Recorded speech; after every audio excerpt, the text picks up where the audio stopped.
मेरे प्यारे विद्यार्थियों, आज जो है कक्षा 7 की जो मैथ जहां तक हम पढ़ाए थे, एक दिन पढ़ाया गया था, जो परिभाषाएं कुछ लिखाए थे उसको आप लोग याद कर लेंगे।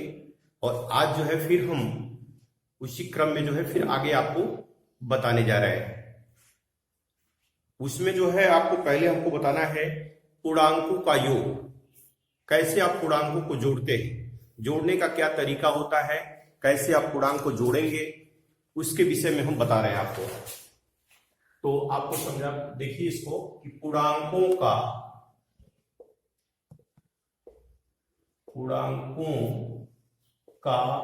योग। अब इसमें क्या नियम है पूर्णांक को जोड़ने का? वो पहला नियम है नियम 1। पहला करेक्ट, जब दो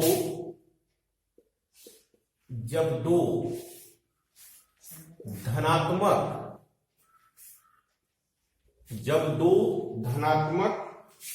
या दो ऋणात्मक पूर्णांक को जोड़ते हैं, पूर्णांक को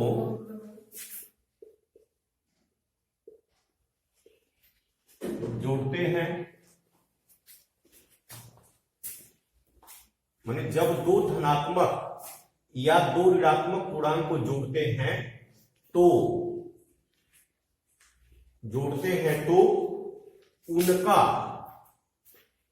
उनका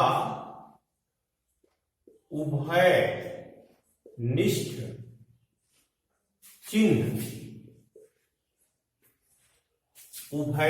चिन्ह प्राप्त होता है। यानी हमारे कहने का मतलब, चाहे वो दो धनात्मक हो और चाहे दो ऋणात्मक हो, तो जब भी हम जोड़ेंगे तो जो दोनों में चिन्ह होगा वही चिन्ह आपको जोड़ने पर प्राप्त होगा। जैसे एग्जाम्पल है,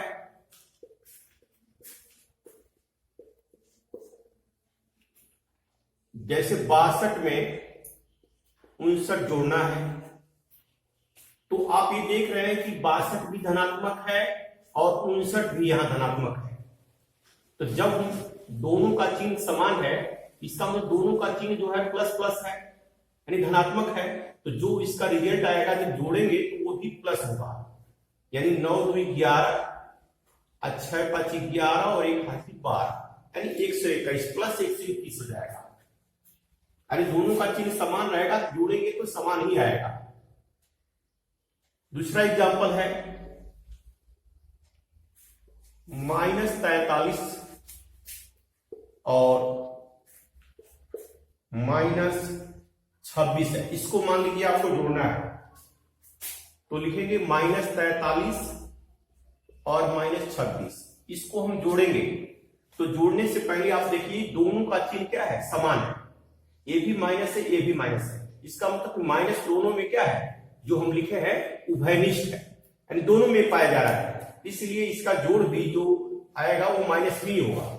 तो ये -6 3 9 और 4 2 8, यानी -89 हो जाएगा, -89 हो जाएगा। मान इस तरह से जो है ये पहला नियम जोड़ने का है।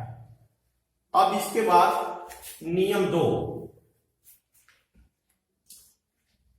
नियम जो है यानी दूसरा क्या है, नियम जो दूसरा है कि जब एक धनात्मक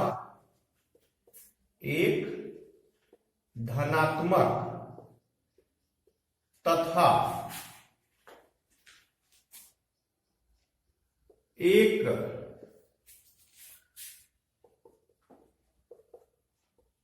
ऋणात्मक पूर्णांक को जोड़ते हैं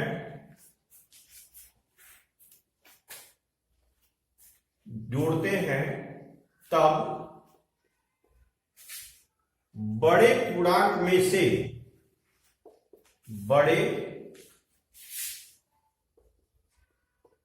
पूर्णांक में से छोटे पूर्णांक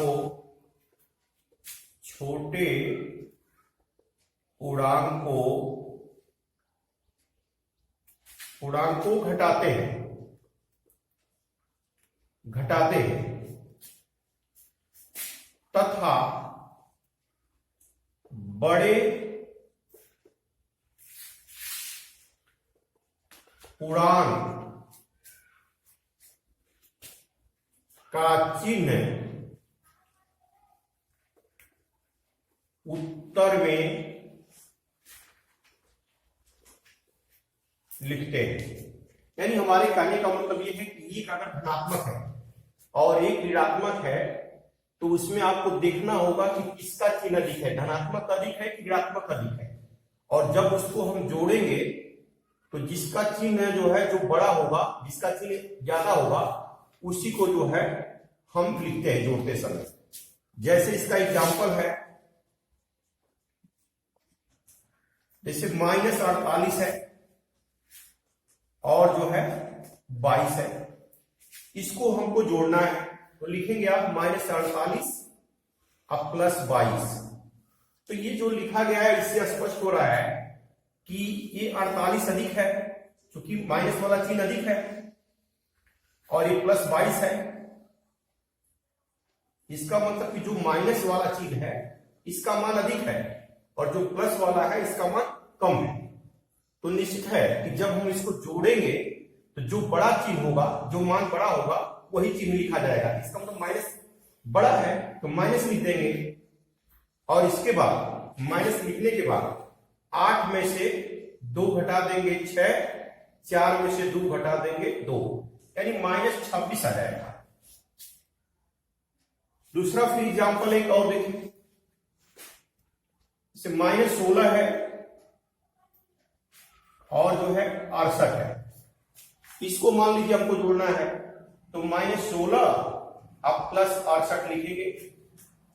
तो यहां देख रहे हैं कि ये -16 है, यानी 16 है और ये 68 है, यानी प्लस वाला चिन्ह अधिक है, यानी प्लस का चिन्ह अधिक है। तो जब भी हम जोड़ेंगे तो यानी प्लस ही आएगा।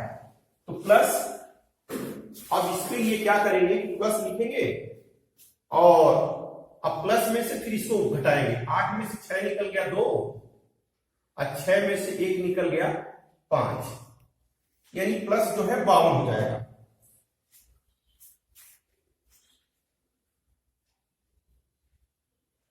तो इस तरह से जो है मतलब ये जोड़ने का, पूर्णांकों को जोड़ने का नियम है। पहला नियम हो गया और ये दूसरा नियम है। अब इसके आगे जो है, आगे हम बता रहे हैं आपको फिर जोड़ने का तरीका।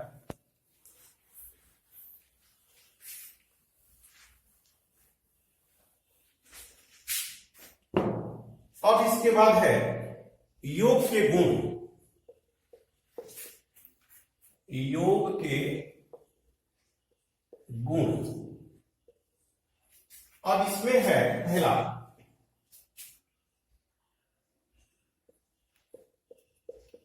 योग के अंतर्गत संवित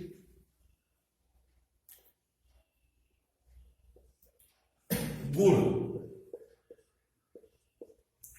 अब इसमें क्या है कि दो पूर्णांकों का योग, दो पूर्णांकों का योग, अगर दो पूर्णांक दिए हो तो दो पूर्णांकों का योग सदैव एक पूर्णांक ही होता है, चाहे वह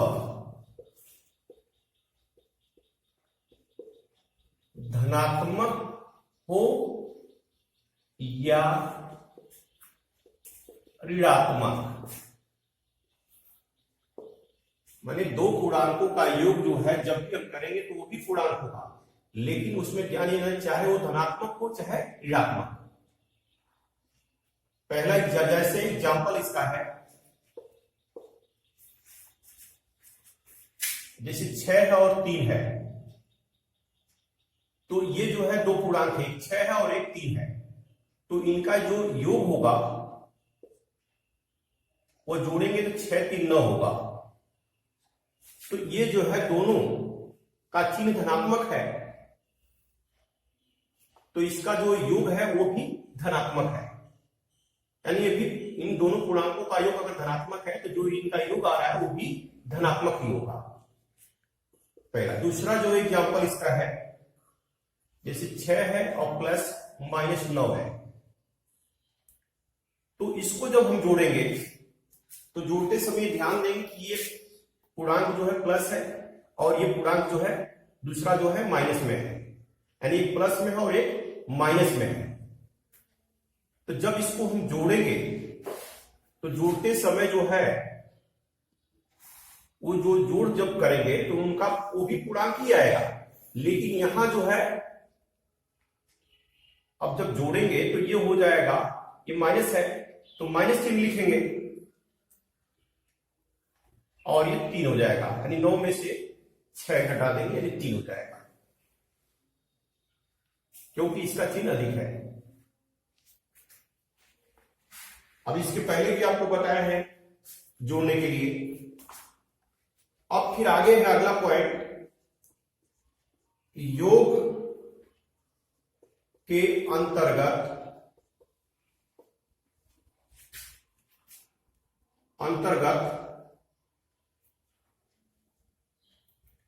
योग के अंतर्गत क्रम विनिमय नियम।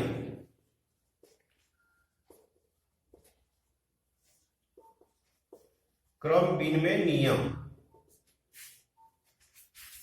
इसमें है कि अगर माना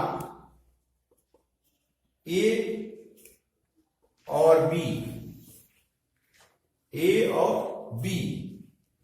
अगर ये दो पूर्णांक है,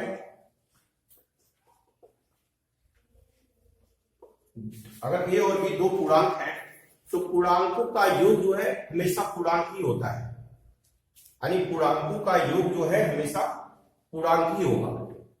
यानी जैसे मान लीजिए कि ए और बी ये दो पूर्णांक है, तो इनको जब भी जोड़ेंगे तो पूर्णांक ही होगा। जैसे अब इसमें क्या है कि इनका क्रम बदल जाएगा, जैसे ए प्लस बी है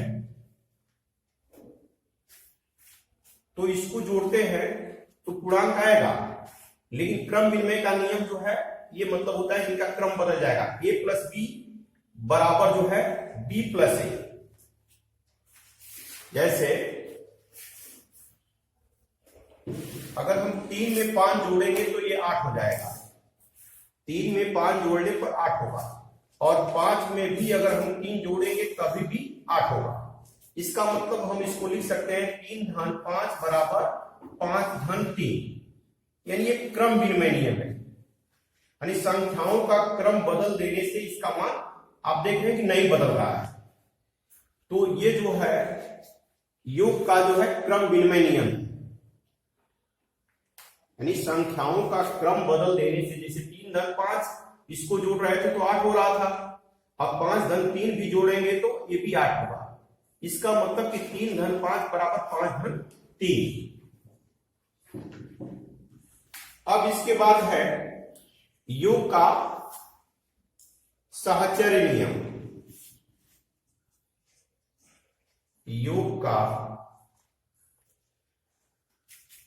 साहचर्य नियम, ये जो है योग का साहचर्य नियम जो है ये 3 पूर्णांकों पर लागू होता है। जैसे माना ए बी सी कोई 3 पूर्णांक है, तो इसमें जो है a प्लस बी यानी पहले और दूसरे का योग जो है तीसरे के साथ, यानी a प्लस बी और इसका योग जो है प्लस सी के साथ करेंगे और तो फिर ये हो जाएगा a प्लस बी प्लस सी। इसका जो है एग्जाम्पल है जैसे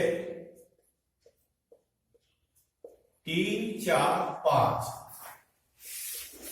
कोई पूर्णांक है, तो इस पर जब हम साहचर्य नियम लागू करेंगे तो पहले 3 धन 4 एक में जोड़ेंगे और प्लस 5 के साथ, और फिर जो है a प्लस, वहां लिखे a प्लस बी प्लस सी, तो यहां हो जाएगा 3 धन 4 धन 5। माने इस तरह से जो है हम जो कर रहे हैं, जोड़ कर रहे हैं, ये जो है साहचर्य नियम का पालन यहां हो रहा है। अरे साहचर्य नियम में 3 संख्याओं पर ही ये साहचर्य नियम योग का लागू होता है। अब इसके बाद आता है अगला पॉइंट,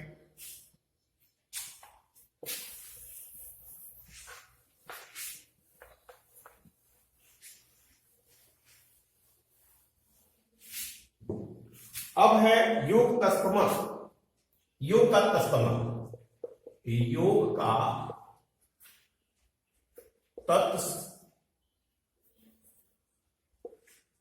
तत्समक। योग का तत्समक का मतलब ये हो गया कि जैसे कोई मान लीजिए एक पूर्णांक है, माना ए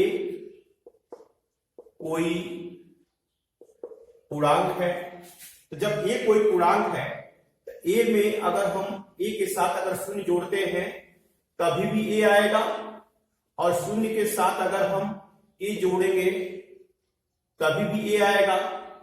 इसका मतलब ये हो गया कि ए और ये धन शून्य बराबर शून्य, अधन ए बराबर ए।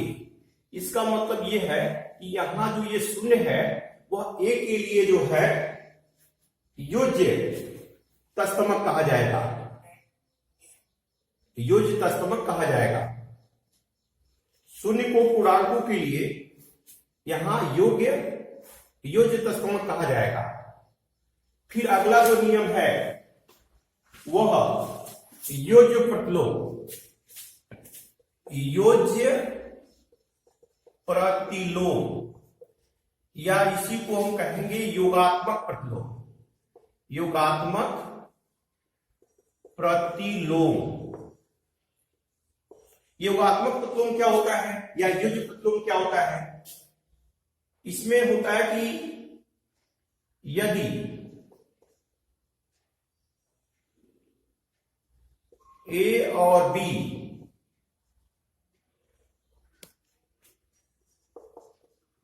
दो पूर्णांक हो तो दो पूर्णांकों का योग यानी ए प्लस बी बराबर ये 0 होगा, और दोनों पूर्णांक जो है a प्लस बी बराबर 0 होगा। अर्थात योज्य प्रतिलोम का योगात्मक प्रतिलोम का मतलब होता है कि जब दो पूर्णांकों का योग शून्य के बराबर हो जाता है तो प्रत्येक जो है संख्या एक दूसरे की योगात्मक प्रतिलोम कहलाती है। जैसे a है, a का योगात्मक प्रतिलोम, तो a का योगात्मक प्रतिलोम जो है यहां माइनस a हो जाएगा, क्योंकि a में अगर हम माइनस a जोड़ेंगे तो ये शून्य हो जाएगा। तो यहां जो है इसमें हम बता रहे हैं कि योज्य प्रतिलोम का मतलब होता है कि जब दो पूर्णांकों को अगर हम जोड़ते हैं तो उनका योगफल अगर शून्य आ जाता है तो प्रत्येक पूर्णांक एक दूसरे का योगात्मक प्रतिलोम कहलाता है। तो जैसे ए है तो ए का योगात्मक प्रतिलोम माइनस ए होगा, माने विपरीत चिन्ह हो जाएगा। अगर वो धनात्मक है तो ऋणात्मक हो जाएगा, ऋणात्मक है तो धनात्मक हो जाएगा। जैसे आपसे कह दिया जाए कि -5 का योज्य प्रतिलोम, तो -5 का जो है यानी +5 हो जाएगा, यानी माइनस का प्लस, प्लस का माइनस, ये जो है